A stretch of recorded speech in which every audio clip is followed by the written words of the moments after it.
Top, allumage Vulcain.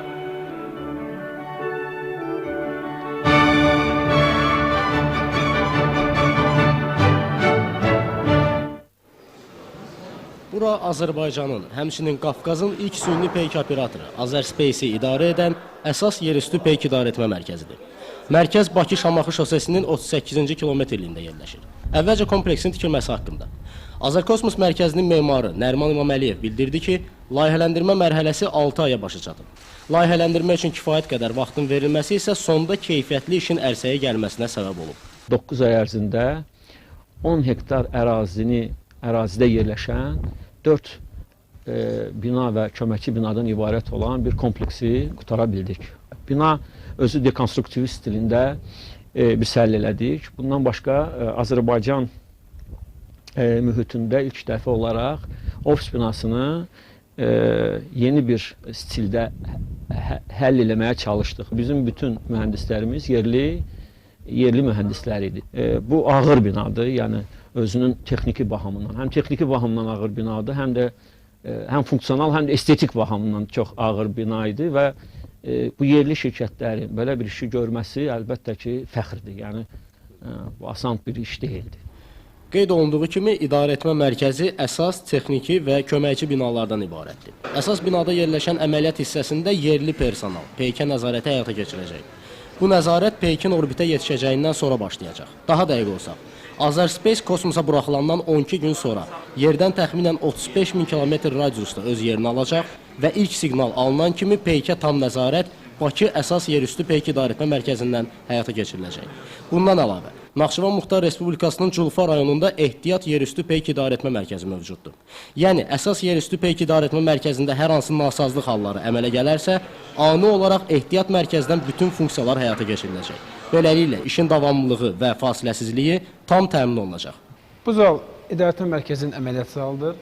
Burada peyk mühəndisləri hazırlıqları telekomandalar vasitəsilə peykə siqnalların ötürülməsi və peykdən gələn siqnalların qəbul edilərək emal edilməsini həyata keçirirlər.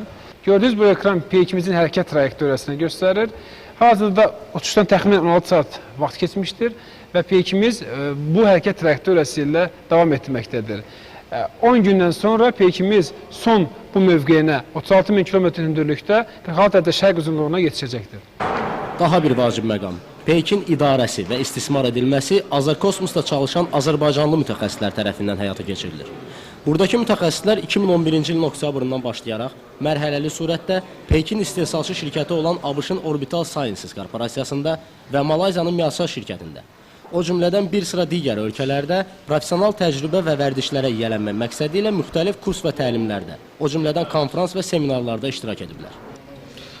Hal-hazırda biz bu proqram vasitəsilə Bakı əsas yerüstü stansiyasında yerləşən bütün avadanlıqları və antenaları məsafədən idarə edə bilirik və həmçinin Naxçıvan Muxtar Respublikasında yerləşən ehtiyat yerüstü stansiyasında yerləşən bütün avadanlıqları və antenaları məsafədən idarə edirik.